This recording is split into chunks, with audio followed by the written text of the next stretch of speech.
அவரே நித்திய கன்மலையாகி இருக்கிறார். உபாகம புஸ்தகம் 32ஆம் அதிகாரம் 4ஆம் வசனத்தை நீங்க வாசிக்கும் போது, அவர் கர்த்தர், அவர் கன்மலை என்று மோசே சொல்லுகிறதை நாம் பார்க்கிறோம். நம்முடைய வாழ்க்கையிலே அவர் நமக்கென்று எதை செய்ய வேண்டுமோ அதை செய்து நமக்கு நிழலாக, நமக்கு பாதுகாப்பாக இருக்கிறார். ஏசாயா 25ஆம் அதிகாரத்தில் நிறைய வாக்குத்தத்தங்களை கர்த்தர் கொடுக்கிறார். ஆனால் அதே ஏசாயா 24ஆம் அதிகாரத்தில் நம்முடைய மோசமான சூழ்நிலைகள் எழுதப்பட்டிருக்கிறதை பார்க்கிறோம்.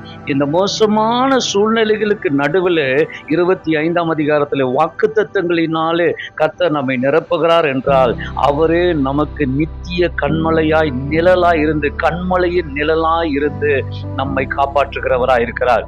ஏசாயா 26ஆம் அதிகாரம் 4ஆம் வசனத்தில் கர்த்தரை நம்புங்கள், அவர் நித்திய கன்மலை என்று இந்த வார்த்தை சொல்லுகிறதை பார்க்கிறவர்களாய் இருக்கிறோம். 2 சாமுவேல் 22ஆம் அதிகாரத்தில் எத்தனையோ எதிரிகளை குறித்து தாவீதுக்கு சொல்லப்படுகிறது. ஆனால் அதே 22ஆம் அதிகாரம் 42ஆம் வசனத்தில் என் கன்மலையானவர் ஸ்தோத்தரிக்கப்படுவாராக என்று தாவீது சொல்கிறார். இந்த கன்மலை நிழல் உங்களை பாதுகாக்கும். இந்த நிழலிலே நீங்கள் பாதுகாக்கப்படுவீர்கள். ஆண்டவர் உங்களை ஆசீர்வதித்து உயர்த்துவாராக. God bless you.